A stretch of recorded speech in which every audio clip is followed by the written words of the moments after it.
Well, back in the nation's capital, things are boiling once again. House Republicans Devin Nunes and Trey Gowdy meeting with senior Justice Department officials looking for classified documents about the Russia investigation. Kim Strassel writing an op-ed in the Wall Street Journal. It reads in part, quote, "The Department of Justice lost its latest battle with Congress Thursday when it allowed House Intelligence Committee members to view classified documents about a top-secret intelligence source that was part of the FBI's investigation of the Trump campaign. Even without official confirmation of that source's name, the news so far holds some stunning implications." But the Justice Department is pushing back on her narrative, telling Fox News they only briefed the lawmakers and did not reveal any sources or let them read actual documents.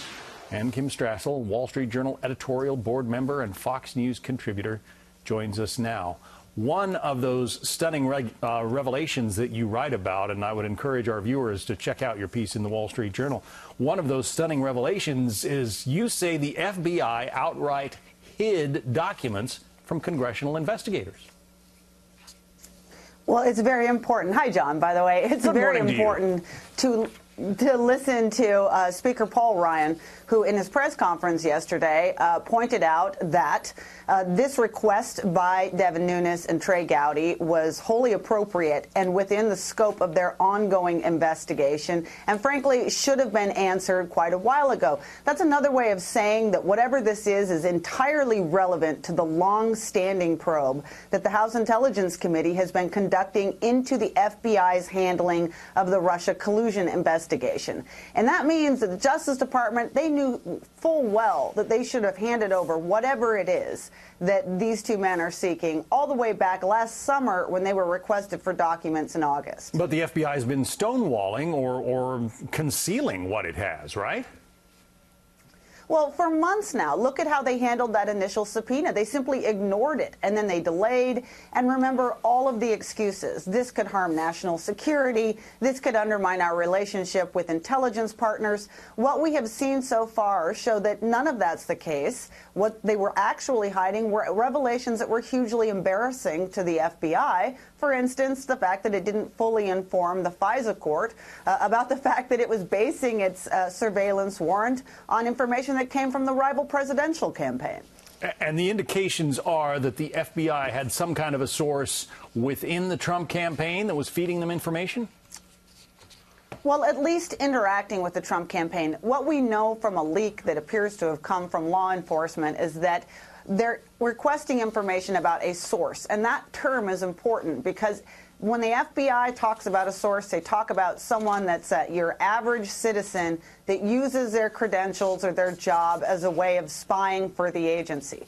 So we can take that to mean that this is somebody that was interacting with the Trump campaign in some way and reporting back to the FBI, which means the FBI was using human intelligence to spy on a presidential campaign. Yeah, and that goes back to the whole unmasking controversy. You know, the FBI only masks those names because they've taken a look at the information and they have found that it's not relevant to whatever they're investigating. So when the Obama administration then unmasked those names, it was essentially revealing information that the FBI had already deemed was not relevant.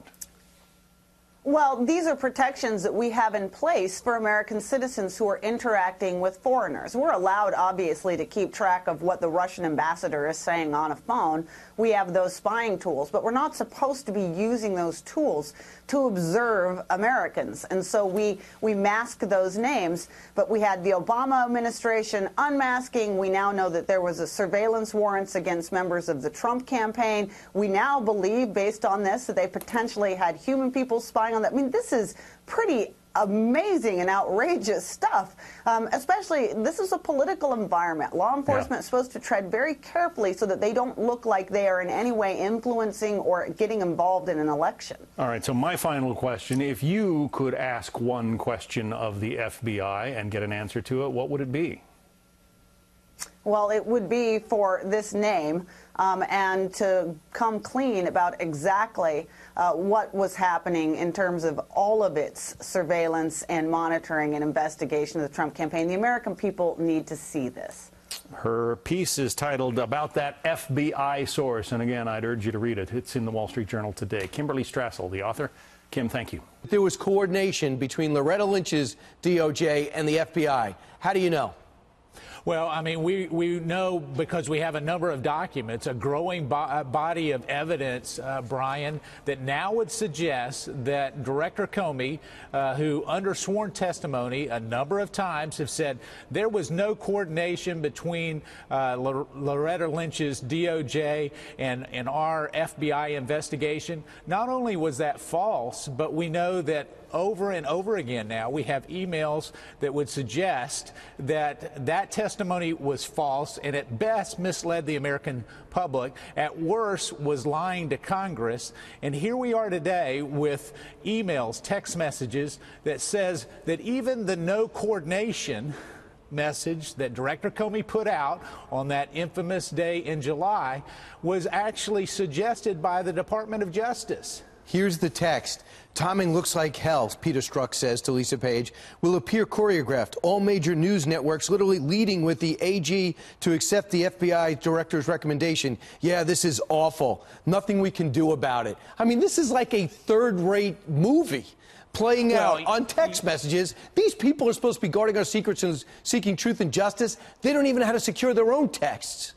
Well, it's interesting that they would go back and forth saying that the timing looks awful, but there's even another email from the Department of Justice that would indicate that on how to articulate the exoneration of Hillary Clinton. And so as we look at that, there's also additional evidence that would suggest that DOJ narrowed the scope of the Hillary investigation to make sure that she was exonerated. Mark Meadows, thanks for joining us.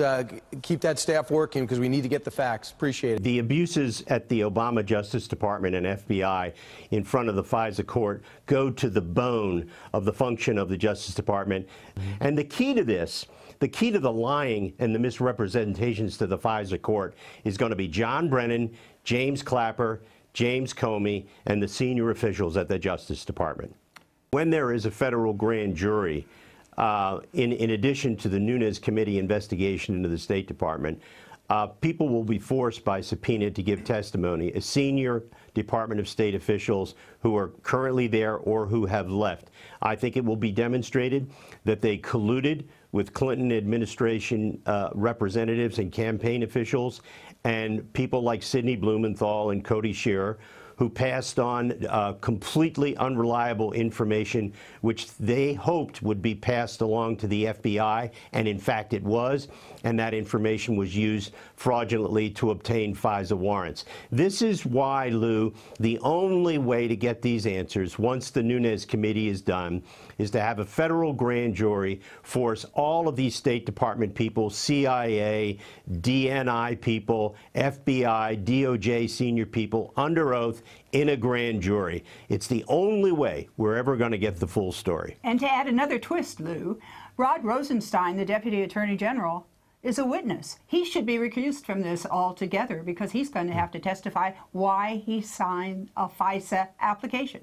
Comey and Strzok and all of those people, including senior Justice Department officials, this was a plot, a brazen plot to exonerate Hillary Clinton in the email server case, to ensure that she became president. And if by chance she lost, part of the plot was to frame Donald Trump with a false crime. And that's why the Steele dossier was used. It was designed to create a false narrative about Trump and his people and to be used ultimately against them if Hillary Clinton lost. This is why this is the single most important scandal of the last 50 years, because senior DOJ and FBI officials engaged in conduct that was designed to corrupt an American presidential election. It wasn't the Russians who corrupted the presidential election. It was the American officials at the Department of Justice and the FBI. I think we have ample facts revealed to us during this last year and a half that high-ranking people throughout the government, not just the FBI, high-ranking people had a plot to not have Hillary Clinton, indicted so that she could remain the flawed candidate that she was, which in my view was stupidity. And they also had and even this Strzok guy talked about this. And they had a backup plan to basically frame Donald Trump. Right. And that's what's been going on. This whole thing, in my view, is just total phony. I mean, how would you feel, someone out there in America land, if somebody was just had a phony scheme about you and went on for months and months and months? Yeah, and that's what's going on. We're going to discover that the Attorney General, Loretta Lynch, her deputy, Sally Yates, the head of the National Security Division, John Carlin, Bruce Orr, and other senior DOJ officials and, regrettably, line attorneys, people who were senior career civil servants, violated the law, perhaps committed crimes, and covered up crimes by a presidential candidate. But more than that, they tried to frame an incoming president with a false Russian conspiracy that never existed, and they knew it, and they plotted to ruin him as a candidate and then destroy him as a president. That's why this is important. That's why connecting the dots is important, because the FBI now has to be completely reconstructed from the ground up. The men and women at the Bureau are great people. That's not who we're talking about. We never have been. We are talking about people like James Comey, McCabe, Strzok, Page, Baker, Prystep, who is a name nobody knows. He's the head of the counterintelligence division, and he was the one who was involved in planning this entire crazy thing involving Fusion GPS, the false dossier, and creating evidence. This is what people have to understand. What the Bureau did was, by working with Fusion GPS and giving contractors access to highly classified information which they had no legal right to see, they needed to create something they could give to the court, the Foreign Intelligence Court, so that they could get wiretaps and surveillance taps and email taps and phone taps on the Trump people, so that if there was anything, they could find it out. Of course, there was nothing. There never was anything. And they created false facts so that they could get surveillance warrants. Those are all crimes. Every single one of those acts constitutes a crime because it was done not for a legitimate law enforcement reason, not for national security reasons, but to create a false case against a candidate, Donald Trump, a president-elect, Donald Trump, and a president, Donald Trump. The FISA court opinion of April 27th of 2017 outlines a series of illegal disclosures to contractors. It is believed that among those contractors were Fusion GPS and CrowdStrike. CrowdStrike is the company that was used to bleach Hillary's computer. CrowdStrike, if what is being reported is true, and I've seen 2 reports about CrowdStrike being among the private contractors that were given access to raw 702 incidental collection of American citizens under FISA warrants. If that is true, they have committed crimes. The Bureau who gave them information committed crimes. There is huge civil liability for CrowdStrike and for the FBI officials. And there is, right now, there's at least 2 lawsuits pending against Mr. Steele, the former MI6 agent who wrote the Steele dossier at the payment of Fusion GPS. Fusion GPS has been sued. I expect if these facts come out from the FISA court showing that these contractors got this information, they will all be sued. Now, they may declare bankruptcy and not be able to pay, but the people don't realize that this is already on the public record, that these things happen. The question which has been blanked out from this opinion, as you can see, this is all dark, all through the opinion. What they've done is they've blanked out the names of the contractors and the names of the FBI and DOJ officials who broke the law. That is going to come out. That's what Nunes has. He has all that information now. He knows what's in these blanks that the court blanked out. The court did the right thing. It's not supposed to reveal that. But once you start doing oversight, constitutional oversight, those blanks go away to Congress. And we will know shortly who the private contractors were that were allowed to break the law by the FBI. This is as bad as it gets. When you have the government, the FBI and the DOJ being absolutely corrupted because of their motivations, and when you have the journalistic community being bought, it seems to me that's pretty bad for all the institutions involved. And journalism is now below Congress in terms of approval ratings.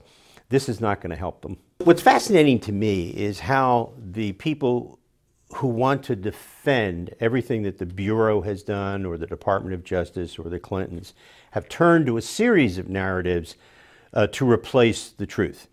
For example, once this whole thing broke, when President Trump said, "I was spied on by the President of the United States," he was laughed at.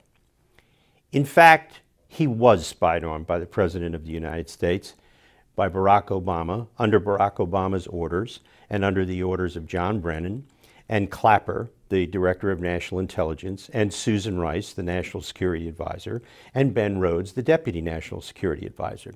Because what they did, which was part of a scheme which began in the year 2016, was to try to figure out a way to help Hillary Clinton get elected by exonerating her in her email scandal in her private server in New York, and then she would be elected, and then the problem of Donald Trump would go away. The problem was she lost. And when she lost, they had time between the election in November of 2016 and the time between the president was inaugurated to try and do damage, to cover up what they had done with Fusion GPS and a bunch of other people before the election, and to make it perfect after the election, to secure the storyline.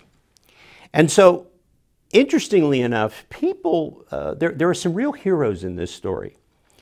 And part of it is how you defeat these competing narratives. You'll recall that first there's the story about the dossier, the so-called Fusion GPS dossier, which we now know was developed with the assistance of the FBI, Christopher Steele, the former spy from England, Bruce Orr, a senior Justice Department official in the Obama administration, Bruce Orr's wife, who was an employee of Fusion GPS and a Russian expert. That all of a sudden became something that people got worried about on the Democratic side and on the protect the Clinton side. Then all of a sudden, when the dossier got even stronger and stronger as a result of the knowledge about Bruce Orr's involvement, the dialogue shifted. And then it became that the dossier really wasn't important because George Papadopoulos, this know-nothing young guy who had been an end-of-the-room foreign policy advisor, was the real guy who got the investigation into the president's collusion with the Russians started as a result of a drunken blathering in a bar to the Australian ambassador, who then told MI6 in London. These narratives have developed because the facts are now so strong that there was a brazen plot to exonerate Hillary Clinton, and then if she lost, frame the President of the United States with a false crime, that this is what they have been forced to do. One of the heroes in this entire story is Admiral Mike Rogers, the head of the National Security Agency. He became the head of the National Security Agency in 2014. In 2015, one of the auditors at the National Security Agency, our electronic surveillance SIGINT masterpiece from World War II, came to him and said, there's some funny things going on at the FBI with regard to 702, which of course is that part of the Foreign Intelligence Surveillance Act, which allows the scooping up of huge amounts of phone call data and emails and electronic data about foreigners. And in the course of that, allows the incidental collection of information about Americans, which is supposed to be kept secret, but wasn't in this case because of the conduct of the FBI and the Obama administration Justice Department officials. Mike Rogers says, okay, let's do an audit. He does this in March of 2016. This is way in advance of the election. He then discovers, as a result of the audit, that the FBI has been sharing this secret data about Americans with not other government agencies, but private contractors. Some of those contractors apparently work for the Democratic National Committee. Some of them work for Fusion GPS. Mr. Rogers, Admiral Rogers, says, okay, the court, the FISC court, the Foreign Intelligence Surveillance Court, has been lied to. They have not been told about this. And things have been told to them which are not true. He said, I'm going to the court. I'm going to tell the court. Rogers goes to the court on his own and informs the court about these problems. Now, prior to him being able to do that, the Justice Department and the FBI learn about what he's done, about the audit and what he's discovered. And so they go to the court first to inform the court that they have discovered these problems with illegal activity. Doesn't make any difference. It's too late. The court now knows what has happened.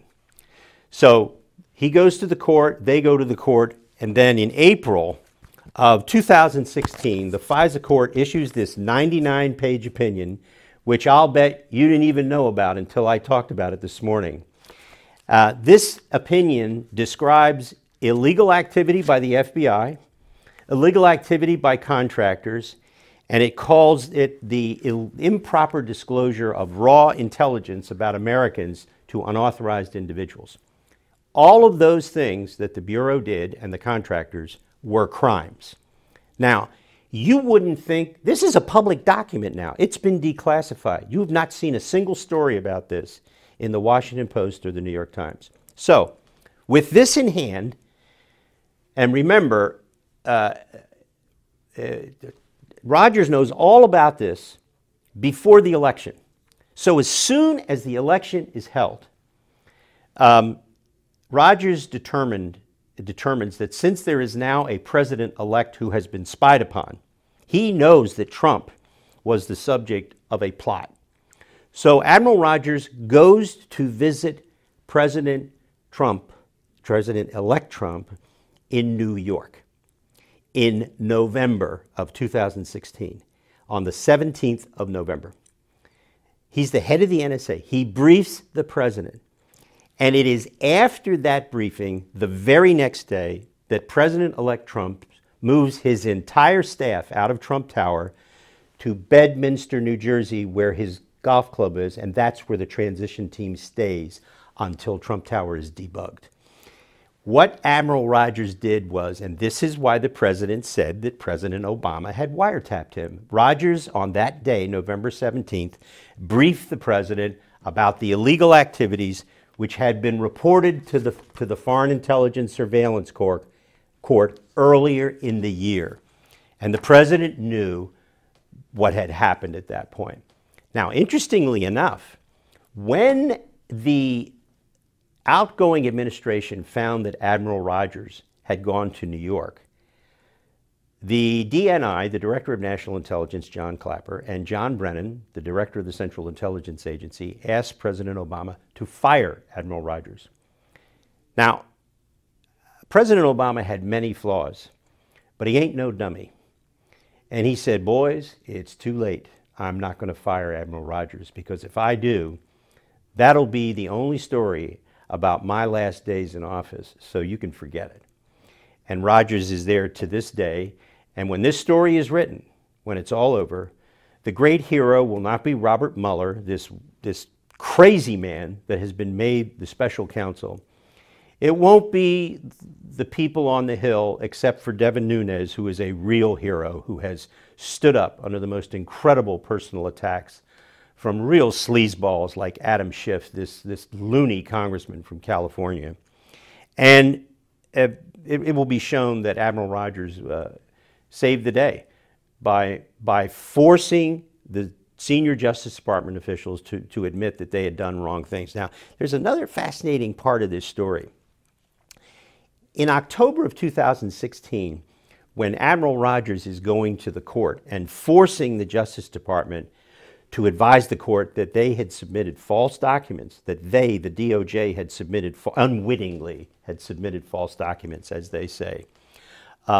Admiral Rogers plans are being made to fire him at that point, which of course never go forward because of what he does by going to New York. All of this has come to a head at that point, and the court is now learning for the first time about this unbelievable activity. For the first time in the history of the FISA court, it has been lied to, and according to the court, systematically and ongoing violations of the law. This is stunning stuff, and it's all because of Admiral Rogers. And that's where we are today. We are now at the point where Nunes has discovered this. He discovered it back in March when he went to the White House, and all of these documents were turned over to him by the incoming National Security Council staff. And so now we'll watch it play out. By the way, in October of 2016, the Assistant Attorney General in charge of the National Security Division at Justice for the Obama administration, and the person who was responsible for signing the pleadings that went to the court was a fellow named John Carlin. Once this material was submitted to the court in October of 2016, revealing the violations of the law, Carlin resigned and has not been heard from since. No one could figure out why Carlin resigned. And I don't know why he resigned. There was plenty of time left in the administration. He just left. Now, it may have been that you resigned because you don't want to be questioned by the Inspector General, who at that point had already begun an investigation of the FBI and the DOJ senior people based on Admiral Rogers' complaints. So that's another story that's going to play out. Where is John Carlin and what is he doing? The Russian collusion was a complete fabrication of the Democratic National Committee, the Clinton campaign, Fusion GPS, senior DOJ and FBI officials to create a way to dirty up Trump as a candidate and then destroy him as a president. There is literally no evidence whatsoever that has ever been produced of any conspiracy. And let me just say something that I find deeply offensive. The appointment of the special counsel was completely unnecessary. There was no need for a special counsel. I don't know why Rod Rosenstein did it, but he did it. But there was no justification for it. And in fact, in his appointment letter and memorandum about it, he admits there's no crime that's been discovered, but for political reasons, this needs to be investigated. Well, that's just utter nonsense. Look what he's done to an incoming president. Look at what he's done to the country by appointing a special counsel. That should have been handed off to a bunch of senior DOJ officials who were being monitored by a political appointee who would keep them within the legitimate bounds of an investigation. Mueller has not brought one charge involving collusion with Russians. He's never going to bring a charge involving collusion because there was none. The bottom line is this. Mueller and the way he has conducted his investigation is an embarrassment to anyone who's ever been a special counsel, which I was. I was an independent counsel. Hiring all of these partisan Democrats to conduct the investigation, he's not naive.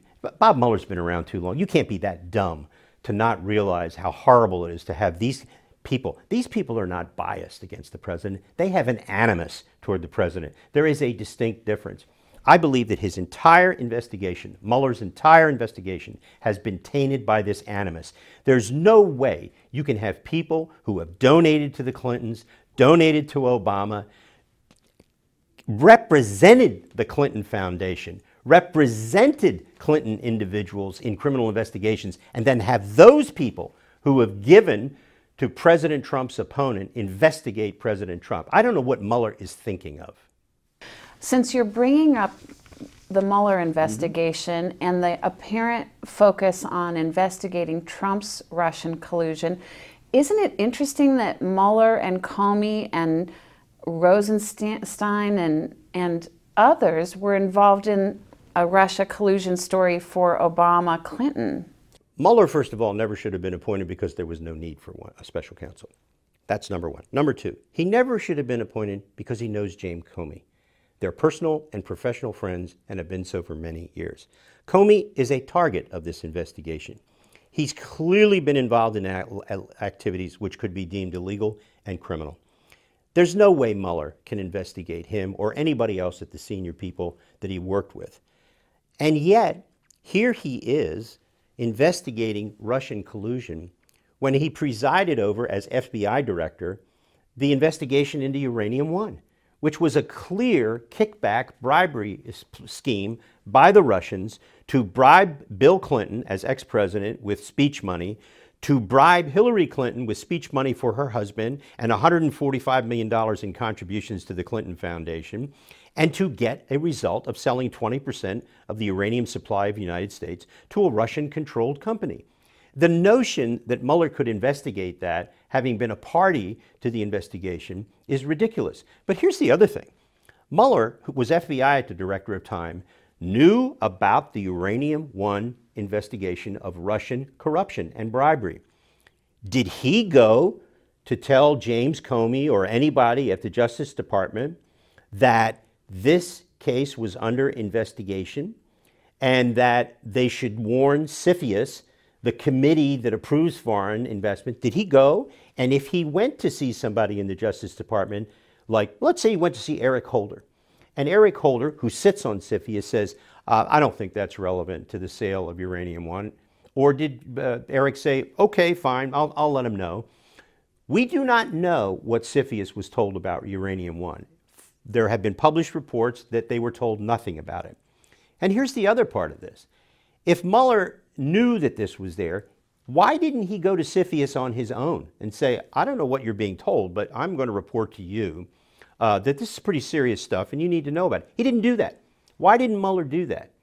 And so what we're left with is this nagging sensation that all of a sudden these really great investigators lose all of their skills and nobody talks to anybody about Uranium One. The other thing is this. Everybody always says in defense of Hillary, well, she was only one of 9. There were 9 agencies. But they forget the most important fact of all. It only takes one vote to stop a deal. Hers. And you know what? She was bought. She wasn't going to vote no. She knew about the bribery that was going on. Her husband was involved in it. She could have stopped the Uranium One sale with one vote. That's all it takes in CFIUS. If one member of CFIUS, 1 of 9, says no, it is done. She didn't vote no, and she could have. So the answer to this is, it's not that she was 1 of 9, it's that she was 1 of 9, and she didn't stop it.